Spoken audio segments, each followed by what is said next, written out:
So there's a fine line between being smart and not being stupid, but also taking the chances and pushing the envelope so that you can actually develop. So a lot of people want to see me fail, and it ain't gonna happen. You know, it ain't gonna happen. My messaging to Kevin Stefanski and the organization would be this: don't put a safety capsule around Shedeur over this last stretch of games. Tell Shedeur, listen, I want you to be aggressive. I want you to go out there and test your limits and figure out what you can and can't do, because that's going to be best long-term for his development and for the organization's development. The Cleveland Browns just witnessed something special. Shedeur Sanders made his first NFL start, and the football world couldn't look away. But here's the thing about first starts in the NFL. They're deceiving. They're mirages. They tell you absolutely nothing about what's coming next, and nobody knows that better than Shaun King. King didn't just show up to break down film and throw out generic quarterback analysis. No. He came with a message, a warning, a roadmap carved from his own scars and triumphs. Because 25 years ago, King lived the exact same story Shedeur is writing right now.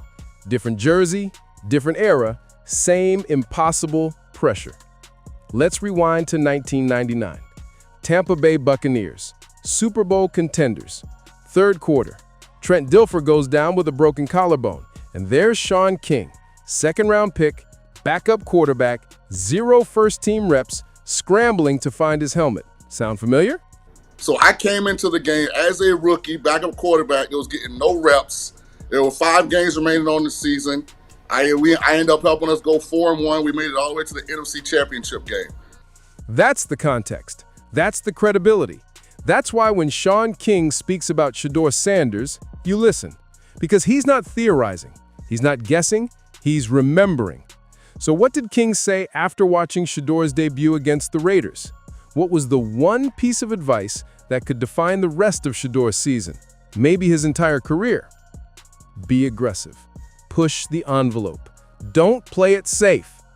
Wait, what? The rookie just won his first start. The defense is dominant. The formula seems simple. Don't turn the ball over, let Myles Garrett eat, and win games.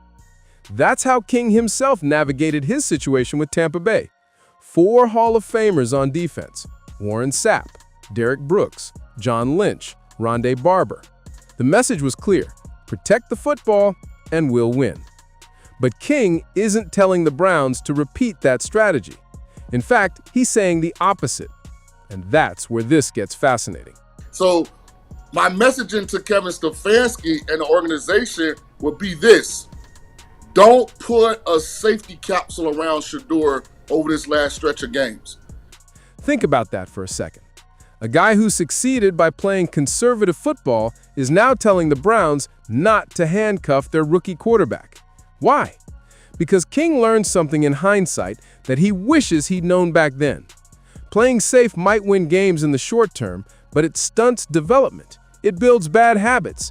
It teaches you to fear mistakes instead of learning from them. And Shedeur Sanders didn't fall to the 5th round just to become a game manager.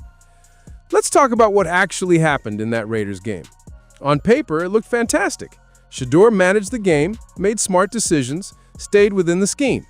The Browns jumped out to an early lead, the defense suffocated Las Vegas, and Cleveland cruised to victory. Perfect debut, right? Not so fast. King sees something different.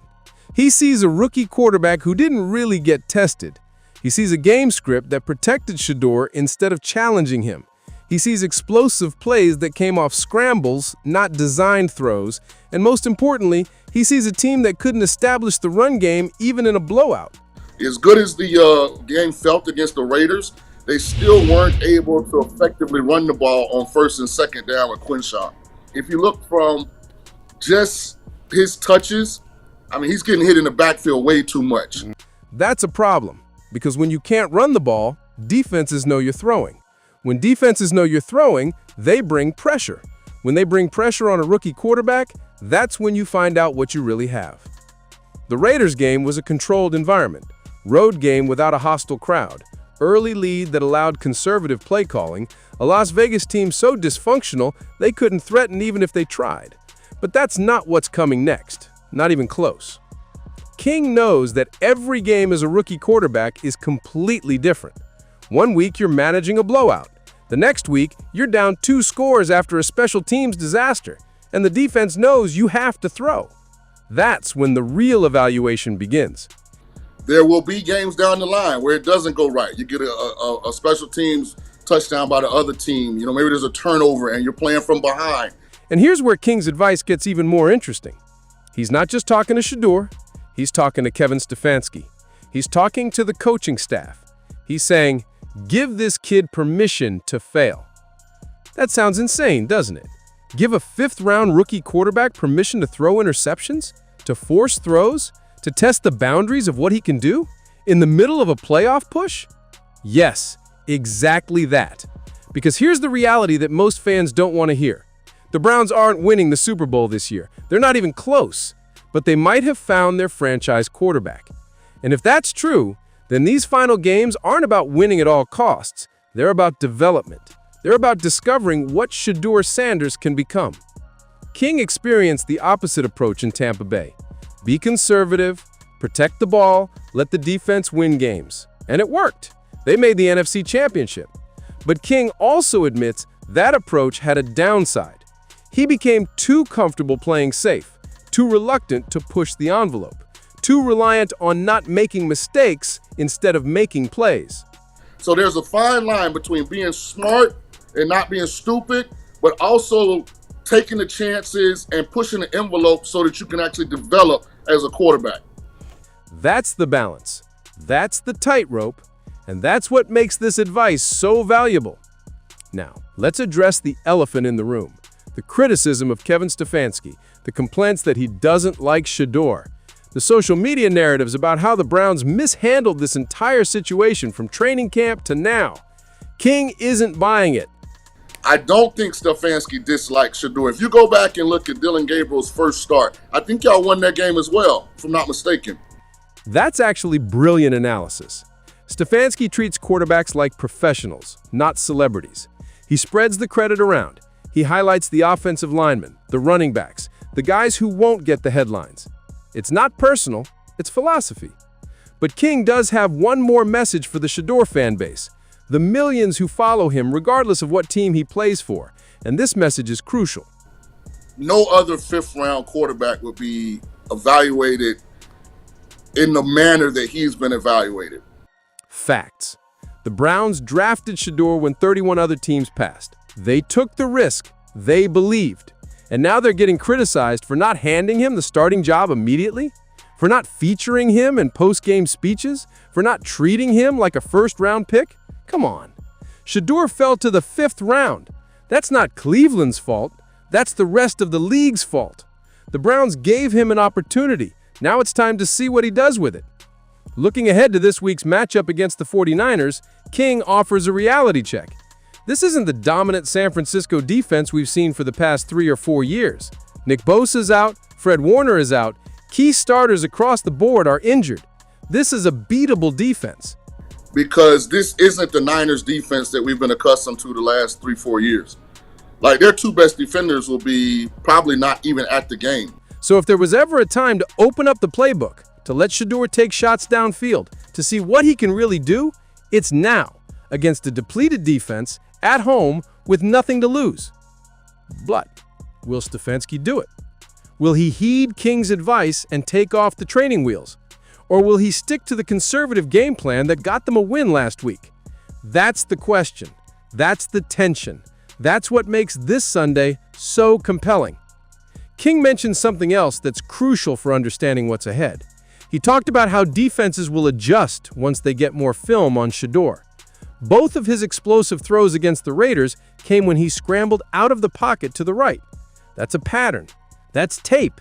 And defensive coordinators are already circling it. What defenses will start to do is make that contain guy to his right side, not rush, but contain. When they get more film on you of how they try and make you do things that they don't think you're good at. This is the chess match. This is the NFL. You show something once, they take it away. Now what? Can Shedeur adjust? Can he beat defenses when his first option isn't there? When the pocket collapses? When the game script isn't perfect? We're about to find out, and that's ultimately what Shaun King's advice is really about. It's not just about being aggressive. It's not just about taking chances. It's about discovering who Shedeur Sanders truly is as a quarterback. Is he just a game manager who can execute when everything goes right? Or is he a franchise quarterback who can create when everything goes wrong? The only way to answer that question is to put him in those situations, intentionally, repeatedly, now. Because here's the truth that every Browns fan needs to understand. This season isn't about sneaking into the playoffs. It's about building something sustainable. It's about finding out if the kid they drafted in the 5th round can actually be the guy. And if you're going to find that out, you can't bubble wrap him. You can't protect him from adversity. You can't hope he never has to make a difficult throw or a risky decision. You have to unleash him. You have to trust him. You have to let him grow through failure, not just success. That's Shaun King's message. That's his gift to Shedeur Sanders. Because King knows something that most people forget. The best lessons in football, in life, don't come from the games you win easily. They come from the games that break you down and force you to figure out who you really are. Shedeur Sanders won his first start. Congratulations. Now comes the hard part. Now comes the part where Kevin Stefanski has to decide, are we developing a franchise quarterback or are we just trying to win a few games? Now comes the part where Shedeur has to prove he's more than a 5th-round project with a famous last name. Now comes the part where the Browns have to trust the process they started when they drafted him. Shaun King said it best. Don't put a safety capsule around this kid. Let him fly. Let him fail. Let him learn. Because that's how champions are built. That's how legends are made. And if Shedeur Sanders is going to become what everyone believes he can be, it starts right now. Not by playing it safe,